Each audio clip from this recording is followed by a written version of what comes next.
Assalamualaikum warahmatullahi wabarakatuh. Halo semuanya, perkenalkan nama saya Ayu Putra Agustin dengan NPM 222154064 dari jurusan Pendidikan Biologi Fakultas Keguruan dan Ilmu Pendidikan Universitas Siliwangi. Di sini saya akan mempresentasikan isi dari artikel saya yang berjudul Dampak Paparan Radiasi Layar Gawai Terhadap Kesehatan Mahasiswa Pendidikan Biologi Universitas Siliwangi Angkatan 2022. Namun sebelum masuk ke presentasi, di sini saya akan memaparkan 5 poin penting dalam presentasi saya kali ini. Yang pertama, ada pendahuluan. Yang kedua, ada kajian pustaka. Yang ketiga, metode penelitian. Yang keempat, analisis hasil dan pembahasan. Dan yang kelima, kesimpulan. Kita masuk pada poin yang pertama, yakni pendahuluan. Bangsa Indonesia adalah bangsa yang ikut terlibat dalam perkembangan teknologi. Dan gawai merupakan salah satu teknologi yang berkembang sangat pesat. Mayoritas masyarakat Indonesia menggunakan gawai canggih dengan layar touchscreen yang biasa kita sebut sebagai smartphone. We Are Social yang bekerjasama dengan Hotsuite ini pada tahun 2021 mengadakan penelitian yang menyatakan bahwa rata-rata orang Indonesia menghabiskan 3 jam 14 menit untuk mengakses media sosial. 3 jam lebih orang Indonesia, termasuk mahasiswa, menatap layar gawai. Ini adalah waktu yang digunakan hanya untuk mengakses media sosial, belum waktu keseluruhan penggunaan gawai untuk main game misalnya atau mengerjakan tugas. Hal ini tentu dapat berdampak buruk bagi kesehatan. Oleh karena itu, pentingnya kesadaran diri akan bahaya paparan radiasi layar gawai. Ini merupakan dasar bagi penelitian saya mengenai dampak paparan radiasi layar gawai terhadap kesehatan mahasiswa pendidikan biologi Universitas Siliwangi Angkatan 2022. Poin yang kedua yang akan saya bahas di sini yaitu kajian pustaka. Pada kajian pustaka, saya akan membahas pengertian dari gawai, pengertian dari radiasi, serta pengaruh radiasi gawai ini terhadap kesehatan mata. Yang pertama, pengertian gawai.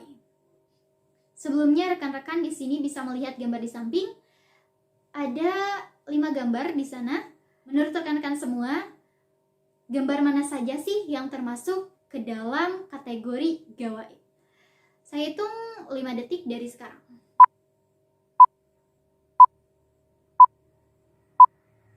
Pada umumnya, orang akan mengkategorikan handphone gambar 5 sebagai gawai, hanya nomor 5. Tetapi sebenarnya, mari kita lihat jawabannya. Yap, semua gambar di samping termasuk ke dalam kategori gawai. Lalu apa sih yang dimaksud dengan gawai?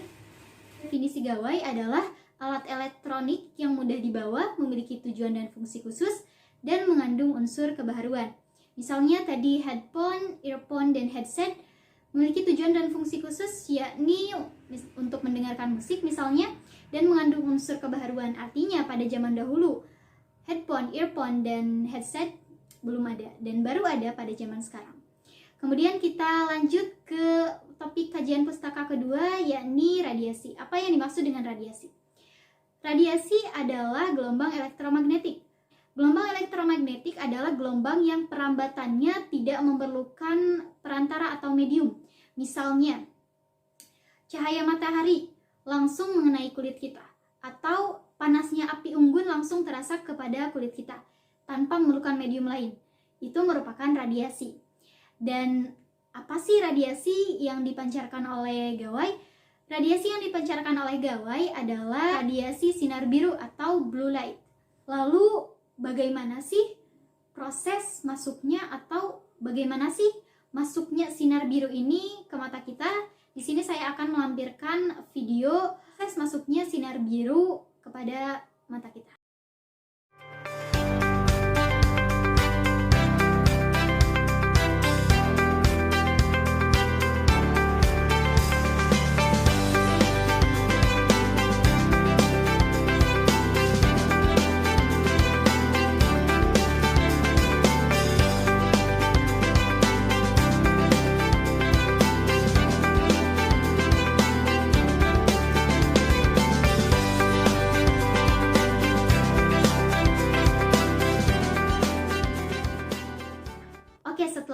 video kita jadi tahu sinar biru ini bisa menembus ke dalam mata sampai ke retina dan merusak retina.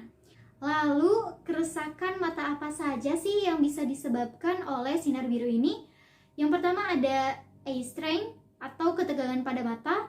Gejalanya pusing, mata buram, dan mata tegang. Kemudian yang kedua ada kerusakan retina seperti tadi. Yang ketiga ada kebutaan. Dan yang keempat ada peningkatan resiko katarak. Kita lanjut ke topik yang ketiga, yakni metode penelitian. Penelitian ini dilakukan selama 2 hari, yakni pada tanggal 1 sampai 2 Desember 2022 dengan metode kuesioner menggunakan Google Form dengan jumlah responden 50 orang yang merupakan mahasiswa pendidikan biologi Universitas Siliwangi angkatan 2022. Poin yang keempat yakni analisis hasil dan pembahasan. Tabel pertama di sana ada distribusi responden berdasarkan jenis kelamin. Berdasarkan tabel dapat kita ketahui bahwa mayoritas dari responden penelitian ini adalah perempuan dengan persentase 80% atau sekitar 40 orang dari 50 orang responden. Kemudian pada tabel kedua di sini ada distribusi responden berdasarkan umur dan dapat kita lihat bahwa mayoritas responden berumur 18 tahun dengan persentase 48% atau sekitar 24 orang dari 50 responden. Kemudian kita masuk ke dalam grafik, ada 4 grafik di sini. Grafik pertama, hasil survei mengenai durasi penggunaan smartphone mahasiswa per harinya. Berdasarkan grafik di samping, grafik nomor 1, dapat kita simpulkan bahwa mayoritas mahasiswa pendidikan biologi angkatan 2022 Universitas Siliwangi merupakan pengguna gawai dengan durasi yang lama sekitar 5-6 jam. Hal ini sejalan dengan penelitian Karsi pada tahun 2017 yang menyatakan bahwa mayoritas respondennya merupakan pengguna smartphone dengan intensitas yang tinggi. Kemudian dari durasi penggunaan gawai yang lama ini, media sosial yang paling sering diakses adalah WhatsApp pada grafik kedua di sana dengan persentasi 88%. Kemudian disusul oleh Instagram, TikTok, Twitter, Telegram, dan yang terakhir Facebook dengan persentase 8%. Semakin lama durasi penggunaan smartphone, semakin banyak radiasi yang mengenai mata, semakin banyak dampak buruknya bagi kesehatan mata. Seperti yang dialami oleh mahasiswa pendidikan biologi angkatan 2022 Universitas Siliwangi berdasarkan grafik nomor 3.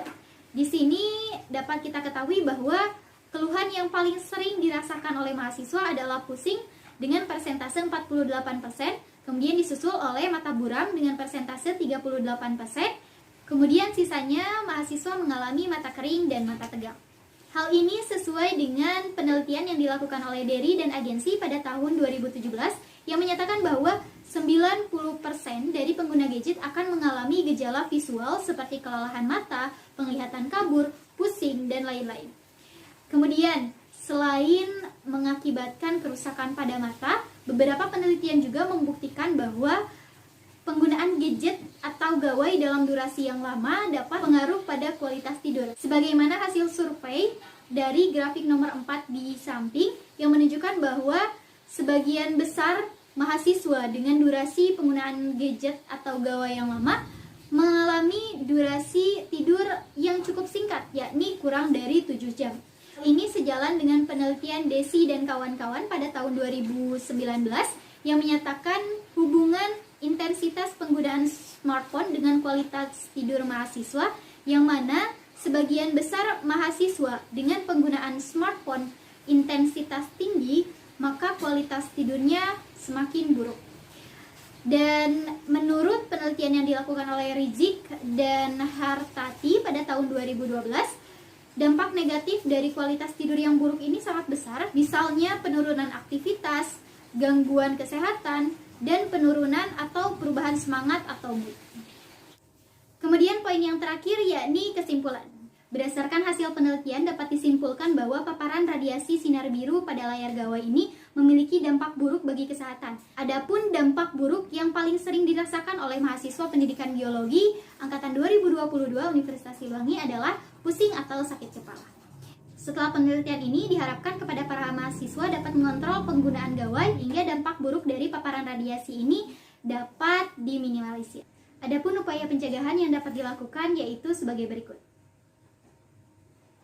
Sekian presentasi dari saya. Apabila ada yang ingin ditanyakan, boleh disampaikan di kolom komentar.